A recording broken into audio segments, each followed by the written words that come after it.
Vamos a abrir la Biblia al libro de Lamentaciones, lo que Santi leyó esta mañana, pero empezando en capítulo 1, porque estamos en nuestro panorama del Antiguo Testamento. Camila se ha dormido.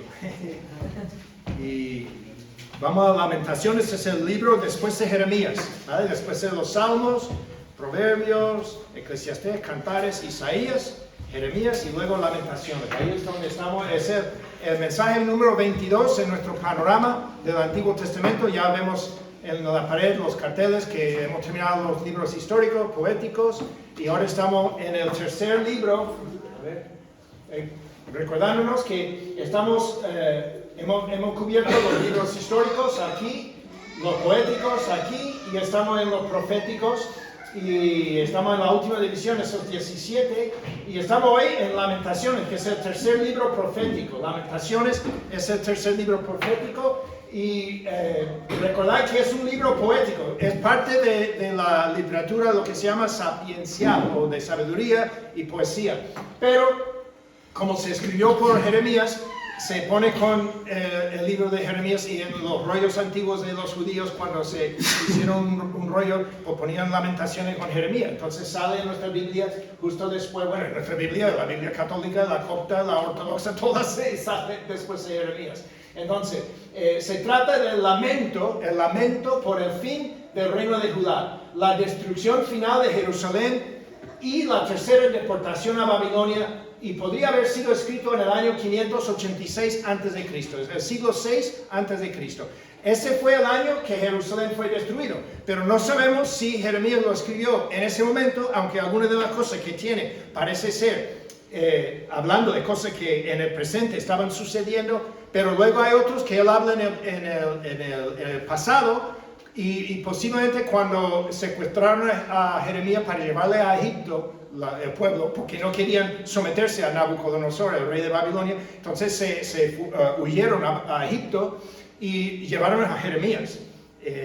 Entonces, a lo mejor lo escribió ahí, en Egipto. Y eso es lo que no sabemos, pero la mayoría de todo, desde el tiempo de los judíos antiguos, tiempo de Cristo, y desde entonces casi todo el mundo admite que era Jeremías que lo escribió. Ahora, mira lo que dice uno de los comentarios aquí, dice: Lamentaciones, tal vez el libro más triste del Antiguo Testamento, está escrito por el profeta afligido Jeremías después de la caída de Jerusalén. Y ese es, cuando lo dije la semana pasada en Jeremías, que es un libro muy muy triste, porque ahí se ve las consecuencias del pecado tan desastrosas. Y vamos a verlo hoy también en algunos de los pasajes que yo he sacado de estos 5 capítulos. Pero es importante notar que Lamentaciones, aunque es un lamento sobre la destrucción de Jerusalén y el fin del reino de Judá, contiene una nota de esperanza acerca de la misericordia y la fidelidad de Dios. Justo en medio del libro hay un mensaje de esperanza en el capítulo 3, y eso es lo que vamos a ver. Tiene capítulo 1, 2, 4, 5, que son destrucción, juicio, castigo, todo lo que quiere, dolor, y justo en medio del capítulo 3, en medio del capítulo 3, el capítulo 3 en medio de los 5, y en medio del capítulo 3 es este pasaje que Santi leyó esta mañana, que habla de las misericordias de Dios que son nuevas cada mañana, y eso es algo que vamos a ver.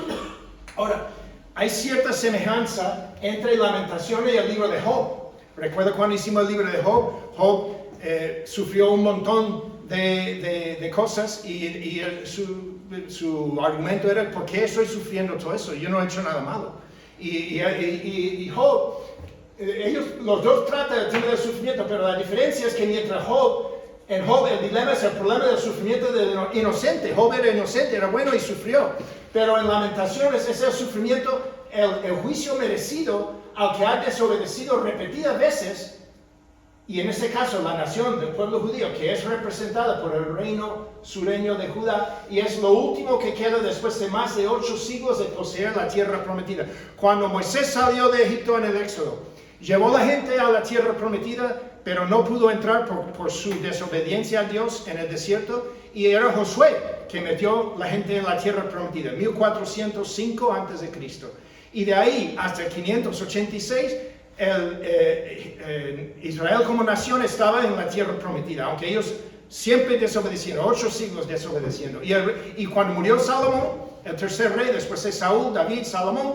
Salomón murió, su hijo y su jefe de los siervos se pelearon y tuvieron una guerra civil y se separaron los dos reinos, Israel en el norte, Judá en el sur. Seguían pecando los dos. Dios mandaba a los profetas advirtiendo, no obedecieron y finalmente llevó el reino norte de Israel por los asirios. Vinieron y los llevaron fuera. Y luego, 140 años después, hizo lo mismo con Judá. Pero esto confirma una doctrina bíblica básica que vimos la semana pasada. Y es, las consecuencias del pecado son desastrosas, dolorosas y en el último lugar trae la muerte. Vamos a Romanos 6:23. Pon un marca hojas en Jeremías, en Lamentaciones, y vamos a Romanos capítulo 6, aunque casi algunos lo saben ya de memoria. Romanos 6, 23. El último versículo de Romanos 6. Y vamos a leer lo que pone ahí. Dice, porque la paga del pecado es muerte, mas la dádiva o el regalo de Dios es vida eterna en Cristo Jesús, Señor nuestro. La paga del pecado es muerte. Vamos ahora a Santiago capítulo 1, casi al final del Nuevo Testamento, después del libro de Hebreos, Santiago capítulo 1 y del 13 a 15. Y aquí vamos a ver la misma enseñanza.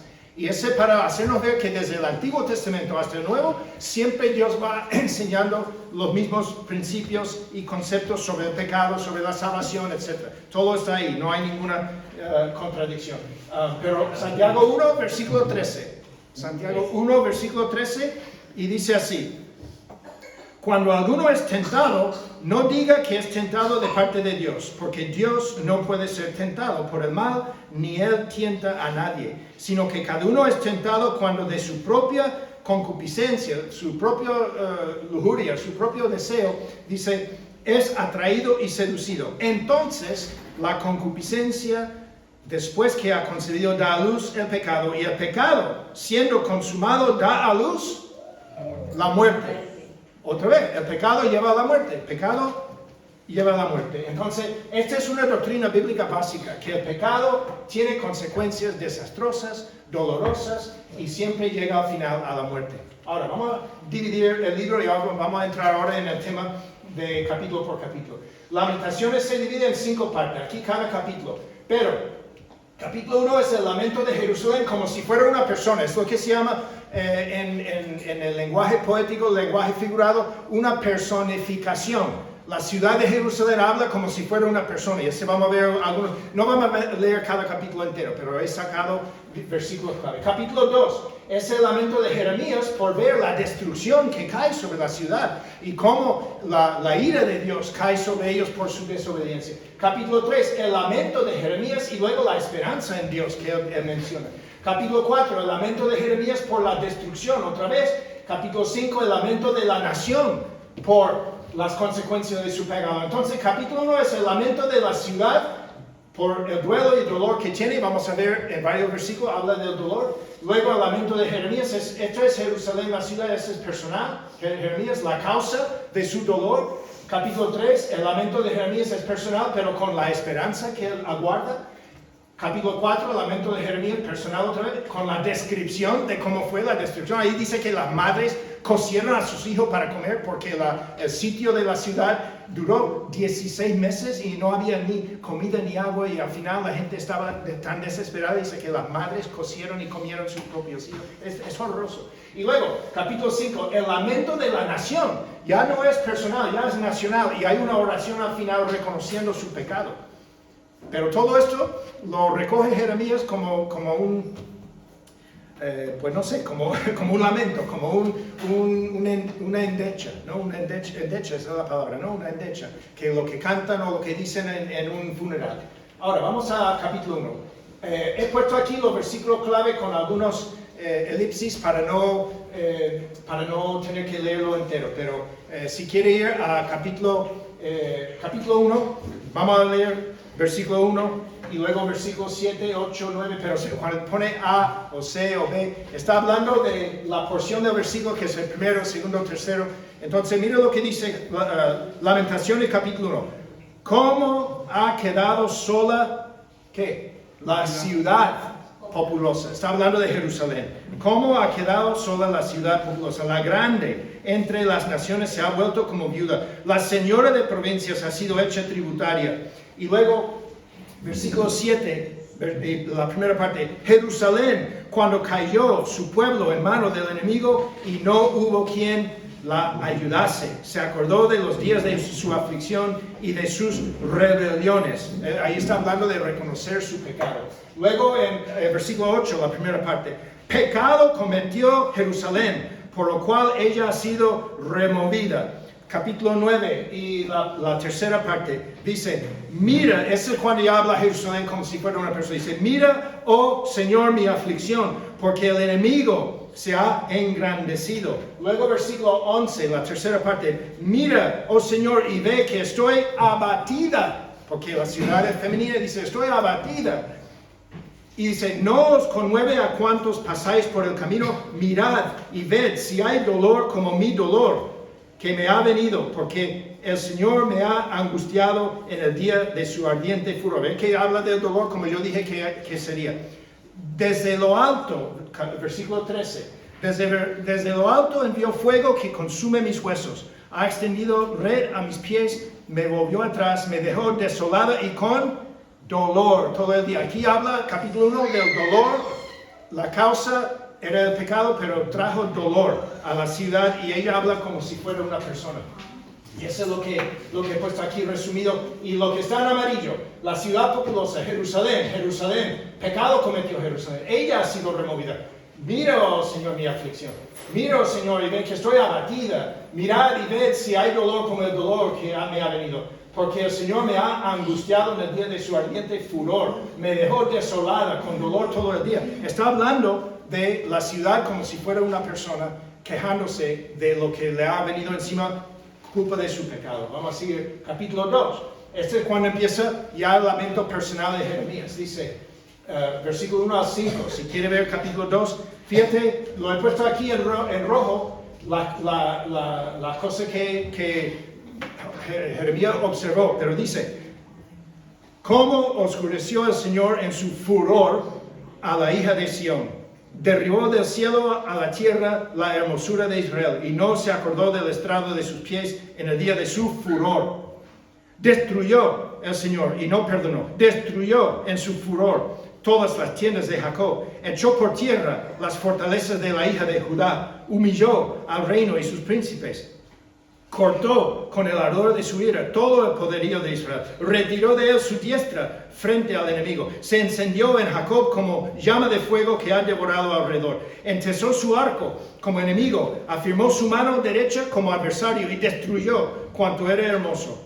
En la tienda de la hija de Sión derramó como fuego su enojo. El Señor llegó a ser como enemigo. Destruyó a Israel. Destruyó todos sus palacios, derribó sus fortalezas y multiplicó en la hija de Judá la tristeza y el lamento. Ahí sigue hablando de muchas más cosas, pero ahí coges la idea de cuánto era la destrucción, la consecuencia del pecado de rebeldía, de matar a los profetas, que vamos a ver en otro versículo, que los sacerdotes y los falsos profetas derramaron la sangre de los profetas de Dios que Él mandó para advertirles. Y ese es otro pecado más que tenían, aparte de adorar los ídolos y las imágenes de Baal y todos los dioses paganos que ellos tenían. Pero vemos aquí su furor, su ira, su enojo. Son palabras mostrando que Dios ya se acabó. Lleva 8 siglos dándoles oportunidad. Y ahí vamos a ver las aplicaciones, que hay un principio, una aplicación, que Dios es paciente, pero su paciencia no es eterna. Su paciencia le da hasta cierto punto. Lo hizo en el tiempo de Noé, cuando vino el diluvio, decía, 120 años tiene el hombre para cambiar. No lo cambió, vino el diluvio, llevó todos. Luego lo hizo con Israel en el desierto. Luego lo hizo, hay montones de ejemplos en el Antiguo Testamento.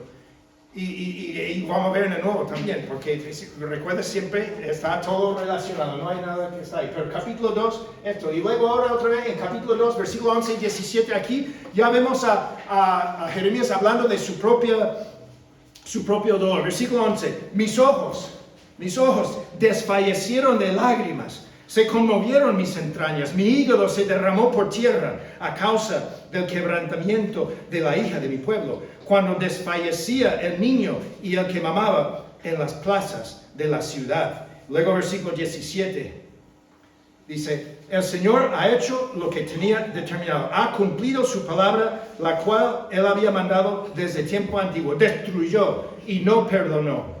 Y ha hecho que el enemigo se alegre sobre ti y enalteció el poder de tus adversarios. Entonces he marcado aquí, mis ojos desfallecieron de lágrimas, se conmovieron mis entrañas, mi hígado se derramó. Está hablando de esta emoción tan fuerte de tristeza, tan fuerte de dolor, de luto. Y dice que no podría, ¿no? Que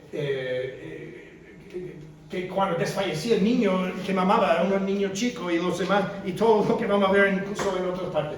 Y luego el Señor ha hecho lo que tenía determinado, ha cumplido su palabra. ¿Qué es lo que hemos visto tantas veces en esta serie del Antiguo Testamento? Y lo dijimos que por eso estamos estudiando, porque el apóstol Pablo en Romanos 15 dice que las cosas que se escribieron antes para nuestra enseñanza se escribieron, para que no pecáramos como ellos, para que no recibiésemos las consecuencias de ellos. Y en 1 Corintios 10 lo repite. Pero por eso estamos, pero siempre he dicho, ¿qué pasa con la palabra del Señor?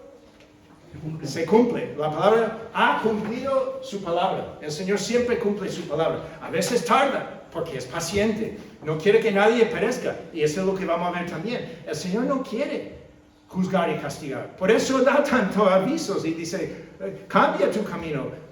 Arrepiéntate, da una media vuelta, pero que es el hombre es muy testarudo, ¿no? El ser humano es muy rebelde. Pero destruyó y no perdonó. Qué triste esa frase.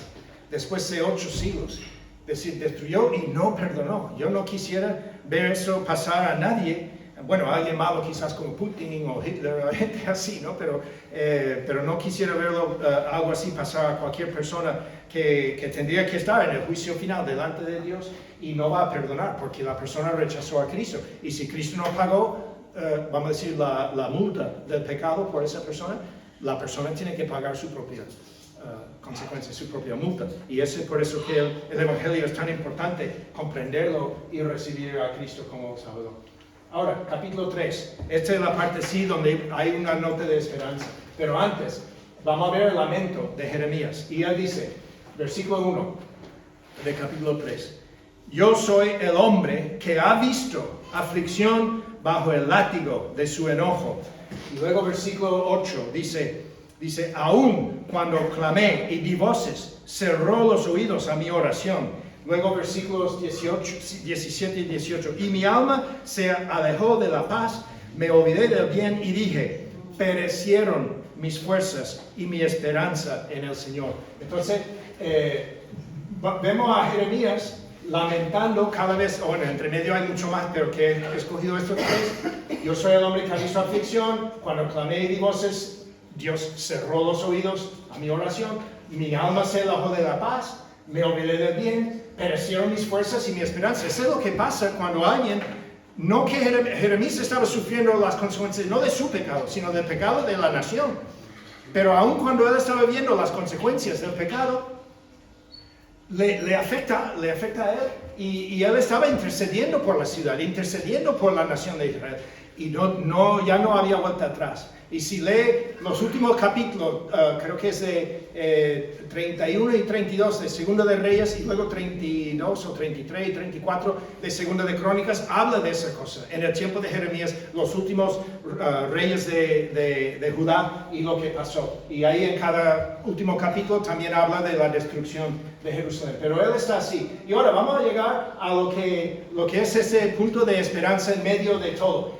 Otra vez, el comentario de Wilkinson y Boyd dice, en medio de 5 capítulos de ruina y destrucción y absoluta desesperanza, Jeremías se levanta y con una fe fuerte agarra las promesas y el carácter de Dios. El capítulo 3, versículo 22 a 25, expresa una magnífica fe en la misericordia de Dios, especialmente cuando es contrastado en contra del trasfondo oscuro de los capítulos 1, 2, 4 y 5. Cuando, como dije, 1 y 2, destrucción, dolor, castigo, juicio. 4 y 5, lo mismo, pero en medio capítulo 3, ya vemos que hay esta nota de esperanza que está aquí. Versículo 22 a 25. Por la misericordia del Señor no hemos sido consumidos, porque nunca decayeron sus misericordias. Esta palabra misericordia en hebreo es chesed. Chesed significa su amor leal, su amor eterno, ¿no? Pero su amor que no se cambia. Y dice, nuevas son cada mañana, grande es tu fidelidad. Mi porción es el Señor, dijo mi alma, por tanto en Él esperaré. Ahí está la esperanza. Bueno es el Señor a los que en Él esperan. Ahí, la esperanza, los que esperan en el Señor van a tenerlo. Dice, al alma que le busca, bueno es esperar en silencio la salvación del Señor. Entonces, ahí Jeremías está expresando que a pesar de todo lo que está viendo, hay una nota de esperanza en la misericordia, la gracia de Dios que está ahí, la salvación que viene de Dios. Entonces, él dice que esto me da esperanza. Luego capítulo 4, y aquí versículo 1, dice, ¿cómo se ha ennegrecido el oro? ¿Cómo el buen oro ha perdido su brillo? Las piedras del santuario están esparcidas por las encrucijadas de toda la calle. Está hablando de la destrucción del templo y la destrucción de Jerusalén. Ya está todo hecho una ruina, son escombros, ¿no? Luego versículo 6 dice, porque se aumentó la iniquidad de la hija de mi pueblo, más que el pecado de Sodoma, que fue destruida en un momento, sin que acamparan contra ella compañías. Y como dije, Nabucodonosor trajo el ejército de Babilonia y estaban sitiando Jerusalén 16 meses. 16 meses. No entraba ni comida ni agua por 16 meses. Y así ellos se quedaron sin nada, estaban comiendo las piedras y sus propios hijos, como vamos a ver en capítulo 5. Es aquí en capítulo 4. No lo puse porque es un poco crudo, pero mira lo que dice versículo 10. Las manos de mujeres piadosas cocieron a sus hijos, sus propios hijos les sirvieron de comida en el día del quebrantamiento de la hija de mi pueblo. Pero mira lo que dice ahora versículo 11 a 13. Cumplió, otra vez. ¿Qué pasa con la palabra del Señor? Se cumple. Dice, cumplió el Señor su enojo, derramó el ardor de su ira y encendió en Sión fuego que consumió hasta sus cimientos. Nunca los reyes de la tierra, ni todos los que habitan en el mundo, creyeron que el enemigo y el adversario entraron por las puertas de Jerusalén. Es por causa de los pecados de sus profetas y las maldades de sus sacerdotes, quienes derramaron en medio de ella, de la ciudad, la sangre de los justos. Ahí está hablando de los profetas que Dios envió, que eran hombres de Dios, justos, y los otros no lo querían, entonces los mataron y vimos cómo echaron a Jeremías en un pozo, le maltrataron, le pegaron, toda la cosa que tuvo que soportar, le echaron en la cárcel, pero ellos derramaron en la ciudad la sangre de los justos, y por todos esos pecados y más, Dios tenía que juzgarlos. Vamos ahora al último, el capítulo 5, que es lo de la oración, y dice, empieza capítulo 5, versículo 1, dice, acuérdate, oh Señor, de lo que nos ha sucedido. Mira y ve. Esta es una petición, acuérdate. Mira, está orando, está hablando a Dios, pidiendo que tengan en cuenta lo que están sufriendo. Nuestra heredad ha pasado a extraños, nuestras casas a forasteros, huérfanos somos, sin padre, nuestras madres son como viudas. Luego versículo 5, padecemos persecución sobre nosotros, nos fatigamos y no hay para nosotros reposo. Estamos ya acabados de lo que está diciendo. Cesó el gozo de nuestro corazón, nuestra danza se cambió en luto, cayó la corona de nuestra cabeza. Ay ahora de nosotros, ¿por qué? Pecamos, por esto todo esto ha venido. Reconocen que es por su pecado. Ese ya es como un arrepentimiento, pero ya tarde, porque ya ha llegado las consecuencias. Ese es como uno que tiene un pecado en su vida, no quiere resolverlo, y luego por las consecuencias de ese pecado le llega a tocar fondo. Y siempre dice que hasta que alguien toca fondo, no va a pedir ayuda, no va a cambiar. Y eso es lo que pasó a Israel, tocó fondo. Pero ya cuando toca fondo, aunque ya ahora te arrepientes, todas las consecuencias han pasado. Y ya no hay vuelta atrás. Es decir, que tiene que llevar las consecuencias. Pero ellos por lo menos reconocen por qué pecamos. Y ahora vamos a la última parte del capítulo 5, antes de las aplicaciones. Pero otra vez en oración dice, mas tú, Señor, permanecerás para siempre. Tu trono de generación en generación. Ese es el versículo 19 al final. Dice, ¿por qué te olvidas completamente de nosotros y nos abandonas tan largo tiempo? Vuélvenos, oh Señor, a ti y nos volveremos. Renueva nuestros días como al principio. Está pidiendo otra vez, es una oración, una petición. Señor, ayúdanos y nosotros reconocemos, hemos pecado y queremos volver a ti, pero échanos una mano, ¿no? Por eso dice, vuélvenos y nos volveremos. Porque nos has desechado, te has airado contra nosotros en gran manera. ¿Qué forma más triste de terminar el libro? Pero por lo menos es un reconocimiento, una oración, y es como la nación, ya hablando, no la ciudad, sino en primera persona plural, nosotros. La ciudad hablaba como yo. Mírame, Señor, mira lo que me ha pasado. Estoy abatida, estoy destrozada, estoy desfallecida. Pero la ciudad hablando en primera persona singular. Pero ahora ya está hablando en plural. Nosotros hemos hecho esto. Y es la nación entera que está reconociéndolo ahí. Entonces ahora vamos a pasar a algunas aplicaciones. Y solo tengo 3. Voy a sacar 3 del libro. Y esa es la primera aplicación. Debo saber que el pecado de unos afecta a otros o a todos. Mi pecado, recuerda que es para mi vida. Entonces mi pecado puede hacer sufrir a otras personas cerca a mí. Mi familia, mis vecinos, compañeros de trabajo, parientes, lo que sea, pero gente que mi pecado puede afectarlos. Fíjate que la gente inocente en Judá, como Jeremías, Daniel, Ezequiel, que fueron llevados en el cautiverio, sufrieron mucha gente inocente por culpa del pecado de otros. Y este es el principio, la aplicación que vemos, que gente inocente sufre el juicio que cayó sobre la nación, igual que sufrieron la gente culpable. Y este es tremendo, que cuando yo veo que un pecado mío podría afectar a mucha más gente, este debe pararme los pies y hacerme pensar. Porque no queremos traer mal. Y por eso, en la vida, el pecado de cualquiera de nosotros puede afectar negativamente a nuestros seres queridos u otras personas cercanas a nosotros, aun cuando no queremos o no quisiéramos que fuera así. El que está en una adicción a la droga, al alcohol, al sexo, a pornografía, lo que sea, cree que no creo que este afecte a mi familia, no quiero que les afecte, pero a lo largo les va a afectar. No solamente a él, sino a ellos también. Y por eso no hay pecados inocentes, que muchas veces la gente que visita una prostituta, que tiene adicción a pornografía, los juegos de suerte, etcétera, la ludopatía, dice, no, pero que solo estoy afectándome a mí. No. Está afectando a mucha más gente en tu familia y hasta la propia prostituta que está siendo tratada como una esclava con el trato de mujeres que hay y cosas así. Entonces, todo esto de que hay pecados inocentes, eso es falso. Eso es lo que dice la gente que no tiene absolutos, que dice que todo es relativo, que nada. Pero debemos olvidarnos de este falso refrán. No hay un pecado inocente, nada. No. Entonces, es muy fuerte. Mi pecado puede hacer sufrir a otro. Por eso lo puse en negrito, subrayado y una fuente más grande para verlo muy bien. Piénsalo. Léelo en tu mente, tu pecado. Pero léelo como mi pecado puede hacer sufrir a otras personas. ¿Te das cuenta? Eso es muy, muy fuerte. Segunda aplicación. Debo recordar que aún en el tiempo de juicio hay esperanza por causa de la gracia de Dios. Es el capítulo 3. Hay esperanza por causa de la gracia de Dios. El juicio de Dios sobre su pueblo es un castigo diseñado para hacerlo arrepentirse de su pecado y volver a Dios. En ninguna manera es el juicio de Dios una mera venganza arbitraria de Dios, un Dios matón, un ogro cósmico, como algunos dicen, como un gigante Shrek ahí en el universo con un palo que quiere pegar a la gente. No, ese no es lo que es. Por eso, aún en medio de las consecuencias del pecado, Dios ofrece su misericordia y su perdón.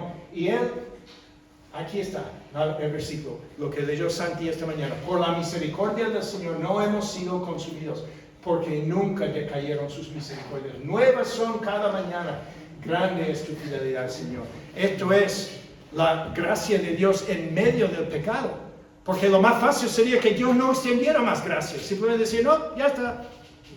Pero aun cuando está pasando las consecuencias, Dios sigue diciendo, vuelve a mí. ¿Recuerda el hijo pródigo? Lo vimos en la serie de Lucas. El hijo pródigo malgastó la herencia en una mala vida ahí, y cuando no tenía nada ya estaba viviendo con los cerdos y deseando comer las algarrobas que comían los cerdos. Y dice, ¿cuántos esclavos en casa de mi padre tiene más que yo? Voy a volver a mi padre y decir, Padre, he pecado contra el cielo y contra ti. No me recibes ya como hijo, sino como esclavo. Y por lo menos voy a tener lo mismo. Pero el padre estaba esperando que volviera. Y el padre no estaba diciendo, no, tú malgaste todo, vete, ya no eres mi hijo. Te hago la cruz porque ya no eres mi hijo. No, Dios no dijo eso al hijo pródigo. Siempre hay una oportunidad. La última aplicación. Dios no quiere juzgar. Vamos a Ezequiel, que vamos a verlo el domingo que viene con Arturo. Ezequiel capítulo 18 y versículo 32 y luego capítulo 33. Ezequiel es el libro siguiente, el siguiente de Lamentaciones, Ezequiel. Y luego capítulo 18, versículo 32. Ezequiel 18:32, porque no quiero, ese es Dios hablando. Fíjate lo que Dios dice, no quiero la muerte del que muere, dice el Señor Dios. Convertíos pues y viviréis.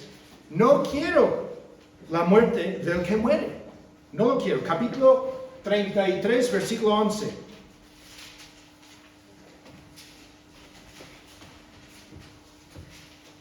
Versículo 11.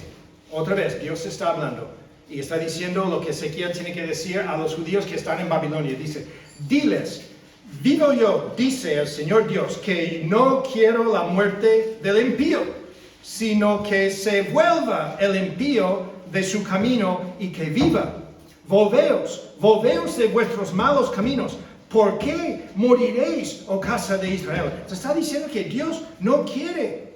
Mira el versículo 14. Y cuando yo dijere al impío, de cierto morirás, si él se convirtiere de su pecado e hiciere conforme al derecho y la justicia, si el impío restruyere la prenda, devolviere lo que hubiere robado, caminare en los estatutos de la vida, no haciendo iniquidad, vivirá ciertamente y no morirá. Dios no quiere castigar y juzgar. Entonces, dice que Él quiere que la gente se ponga bien con Él. Pero si no se pone bien, va a caer el juicio. Y no hay nada que puede cambiarlo. Por eso nos avisa una y otra vez nos avisa, diciendo, deja el pecado.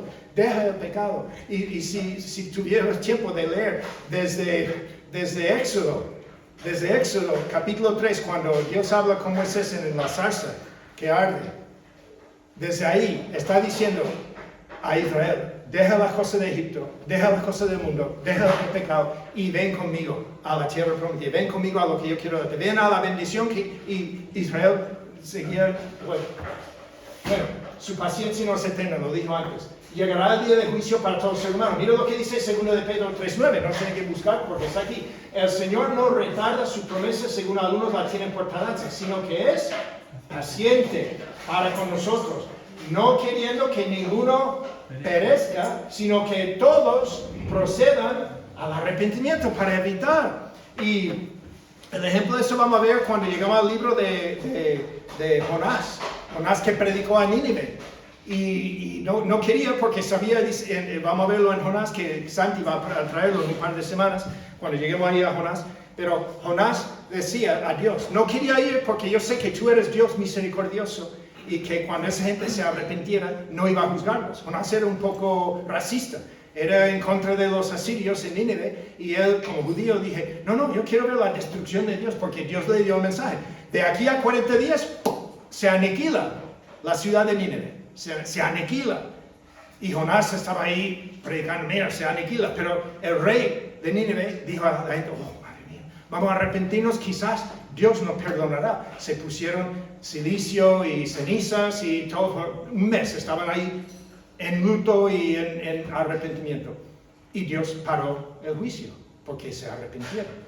Y Jonás se enfadó. Dice, yo sabía que iba a hacer eso, por eso no quería venir. Y huí de Israel a España, a Tarsis, a la playa de Matalascañas. Ahí es donde fue. O quería, pero no llegó, porque en el Mediterráneo Dios provocó una tormenta y pues tenía que ir al mar y se le tragó. Bueno, todo eso lo veremos. Estoy quitando la mitad del sermón de Santos, pero la cosa es que Dios no quiere Él quiere perdonar. Y cuando Nínive se arrepintió, Dios lo perdonó. Y uno de mis profesores del seminario decía, es como si tú estás en una de esas barquitas. ¿Habéis visto alguna vez una foto de las cataratas de Niágara, ¿no? Que están en la frontera de Canadá y esas cataratas, o puede ser el Iguazú en Brasil, o cualquier catarata, eso es enorme. Y tú estás en una barquita y estás flotando y ahí en 1 kilómetro va a caer al abismo. Y si no das una vuelta, ¿qué va a pasar? Va a caer, va a tener el juicio. Y dice, pero si antes de llegar a la caída de la catarata, tú coges el barco y das una vuelta y empiezas a sacarlo con una lancha o lo que sea, te vas para la orilla, entonces te alejas ¿de qué? De las consecuencias, te alejas de eso. Y eso es lo que hace Dios. La gente que le resiste están yendo hacia una catarata de juicio. Y si no dan vuelta atrás, llegarán al juicio. Llegarán a caer por la catarata, llegarán a tener la destrucción, el dolor, todas esas cosas. Pero si dan una vuelta y vuelven al Señor y dejan su pecado, su rebeldía, su desobediencia, entonces ya deja también las consecuencias del juicio. El juicio se queda atrás. Y este lo vamos a ver más que una vez en alguno de los otros profetas. Pero su paciencia no es eterna. Llegará el día de juicio, llegará. Y en 2 de Pedro, cuando termina aquí, dice, Dios es paciente y quiere que todos procedan a la arrepentimiento. En versículo 10 dice, pero vendrá el día del Señor. Así que la paciencia no es eterna, vendrá. Ahora vamos a terminar con ese versículo que, como dije, está justo en medio del libro, justo en medio de este tiempo tan triste, este tiempo de destrucción, de dolor. Y cuando hablamos del pecado, el pecado trae siempre estragos a la vida de toda la gente. No solamente la persona, pero todo lo que le rodean están afectados de una u otra manera. Ayer recibí una noticia de uno de mis alumnos en el seminario y hay otro seminarista en Guinea Ecuatorial. Un seminarista que era un alumno mío en el programa de máster hace 2 años. Y es pastor en una iglesia presbiteriana en Guinea Ecuatorial. Y ayer su madre y su hermano murieron en un accidente de tráfico. Y Samuel, que está en Badajoz, me mandó el mensaje. Dice, mira, ora por Genaro. Genaro porque perdió su madre y su hermano en un accidente de tráfico. Y yo decía, qué triste, ¿no? Las cosas que pueden suceder en cualquier momento, no sabemos cuándo nos tocará. Pero el versículo que puse ese estudiante, porque también en su estado de WhatsApp lo puso, y decía lo de Job, que recibiremos el bien del Señor y no recibiremos el mal, y dice, y en todo esto no pecó Job.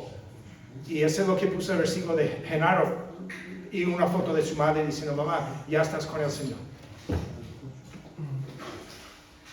Esa es la versión del lenguaje actual. El gran amor del Señor nunca se acaba. Su compasión jamás se agota. Cada mañana se renuevan sus bondades. Muy grande es su fidelidad. Esa es la versión del lenguaje actual. Así que hemos visto en ese mensaje de Jeremías que el pecado trae consecuencias desastrosas.